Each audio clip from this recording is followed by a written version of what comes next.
300 were wounded. Yeah. So I worked jointly with the FBI. I've done a lot of stuff jointly with the FBI. I was even involved in TWA 800 when that went down off New York. The FBI asked me to come in and see if it was done in a matter of sabotage that they were not familiar with. So anyway, it wasn't. And I have my own theories of what happened to TW 800. My theory differs from the National Transportation Safety Board. Yeah. But their theory is on Wikipedia. I believe it was a scavenger pump that was the ignition source. They believe it was wire chafing, high voltage crossed over into the low voltage fuel sensor. But anyway, so I worked with the FBI, and I worked with the FBI on this one jointly.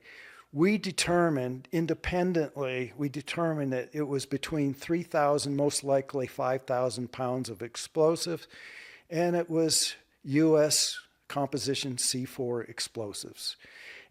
Wow. And C4. Yes, RC4 that somehow they got a hold of in Saudi Arabia. Wow.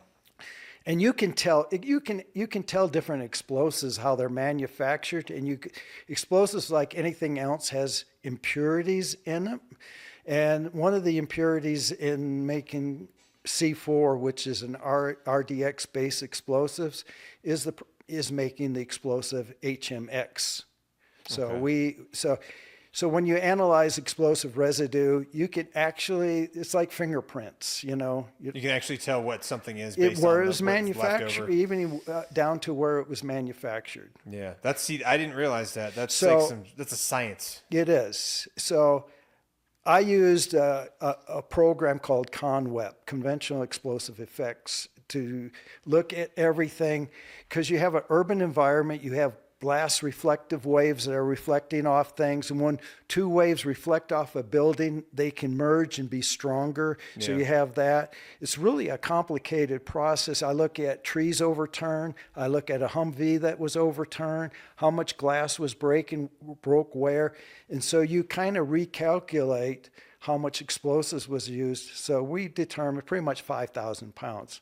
That's a lot. Yeah. That's a lot. That's probably why it was such a massive explosion. Defense Special Weapons Agency, this is where Wikipedia's got it wrong. Yeah. Defense Special Weapons Agency came over. They did their calculation on crater size mainly. They came up with 20 to 30,000 pounds of explosives.